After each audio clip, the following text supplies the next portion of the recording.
Seperti kita ketahui bahwa hari-hari ini banyak sekali pembicara-pembicara dan pendeta yang mengkhotbahkan mengenai antikris. Dan yang sangat disayangkan adalah mereka menyampaikan cerita akhir zaman yang tidak berdasarkan dari Alkitab. Seperti dengan beraninya menyebutkan waktu tahun kedatangan antikris dan mengkaitkan pandemi COVID sebagai awal dari cara kerja antikris.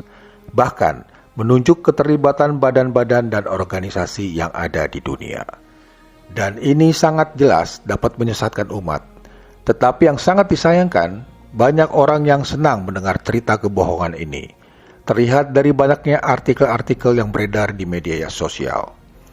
Bahkan belakangan ini semakin maraknya dikatakan bahwa microchip yang dipasang di dahi dan tangan diakui sebagai alat antikris.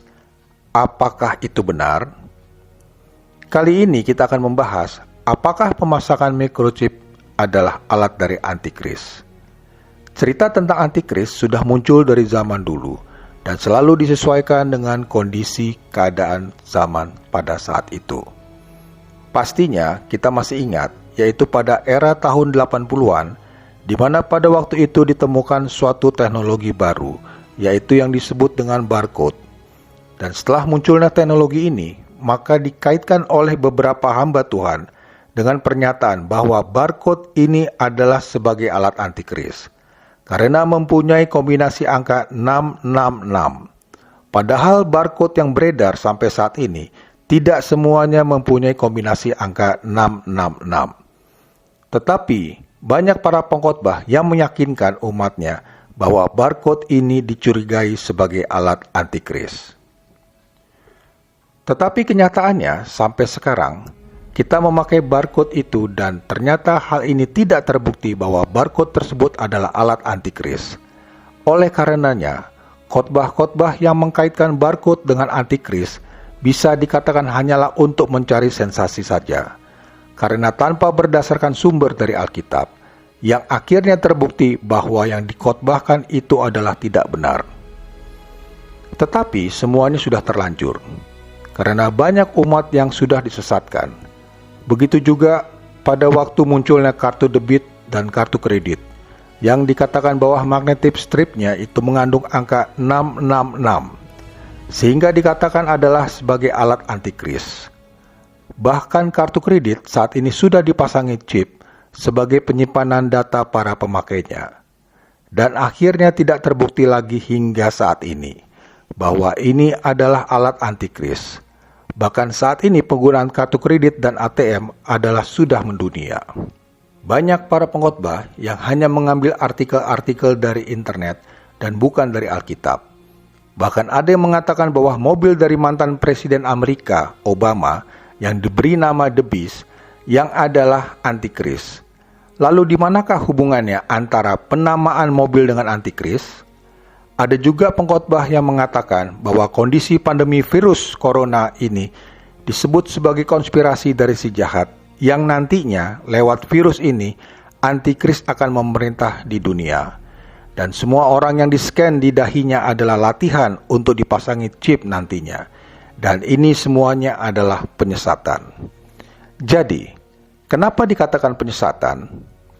Karena tanda yang dipasang di dahi dan tangan kanan di dalam kitab Wahyu itu adalah bukan berupa fisik atau materi. Alkitab mengatakan di dalam Wahyu 13 ayat 16, "Dan ia menyebabkan sehingga kepada semua orang, kecil atau besar, kaya atau miskin, merdeka atau hamba, diberi tanda pada tangan kanannya atau pada dahinya." Dan ayat inilah yang selalu dipakai oleh para pengkhotbah dan seminar-seminar akhir zaman untuk menggiring umat bahwa microchip itu akan dipasang di dahi atau tangan kanan seseorang. Lalu kita bandingkan dengan Wahyu 14 ayat 1. "Dan aku melihat, sesungguhnya anak domba berdiri di bukit Sion dan bersama-sama dengan dia 144.000 orang. Dan di dahi mereka tertulis namanya dan nama bapanya." Kata di dahi pada ayat ini sama dengan yang tertulis di Wahyu 13 ayat 16, yang dalam bahasa aslinya adalah metopon. Yang menjadi pertanyaan adalah, apakah tanda di dahi orang percaya adalah tanda yang harus ditanamkan juga dengan microchip? Bila tidak demikian, lalu bagaimana perlakuannya? Jadi, kalau ada yang berpendapat bahwa pengikut antikris harus dipasangi microchip di dahinya, maka orang percaya pun seharusnya juga dipasangi microchip pada dahinya supaya perlakuan ini menjadi sama. Apakah ini benar? Dan ini adalah pertanyaan besar kepada para pembicara akhir zaman yang sampai saat ini belum ada yang menjawabnya. Jadi dalam mengartikan firman Tuhan, yaitu ayat-ayatnya, dapat diketahui dengan dua cara. Yang pertama ialah secara fisik atau harafiah atau literal. Dan yang kedua adalah figuratif. Sedangkan pengertian dahi dan tangan kanan itu adalah figuratif dan bukan untuk dimengerti secara harafiah. Jadi dalam hal ini orang percaya harus dapat membaca kitab Wahyu secara benar dan menggalinya dengan teliti. Jadi apakah arti tanda di dahi itu? Pastilah berkenaan dengan penyembahan. Sebab ternyata bagi orang percaya di dahinya ada nama Bapa dan Anak, yaitu seperti yang tertulis di Wahyu 14 ayat 1, yang artinya Bapa dan Anak adalah pusat penyembahan. Jadi bisa dipahami bahwa tanda 666 di dahi tidak mutlak harus ditanamkan berbentuk microchip. Bisa juga ini berarti kepada orang-orang yang penyembahannya berpusat kepada antikris. Jadi, jika dikatakan bahwa barcode, microchip, dan lain-lain adalah alat dari antikris, ini adalah sangat keliru. Karena tanda 666 yang dimaksud itu adalah bukan dalam arti fisik berbentuk suatu alat, tetapi adalah kepada siapa kita menyembah. Jadi, apakah ciri-ciri antikris itu? Yang pertama adalah jika seseorang tidak mengaku bahwa Yesus itu adalah Tuhan, seperti yang dikatakan di dalam 1 Yohanes 4 ayat 3. Dan setiap roh yang tidak mengaku Yesus tidak berasal dari Allah. Roh itu adalah roh antikristus, dan tentang dia telah kamu dengar bahwa ia akan datang dan sekarang ini ia sudah ada di dalam dunia.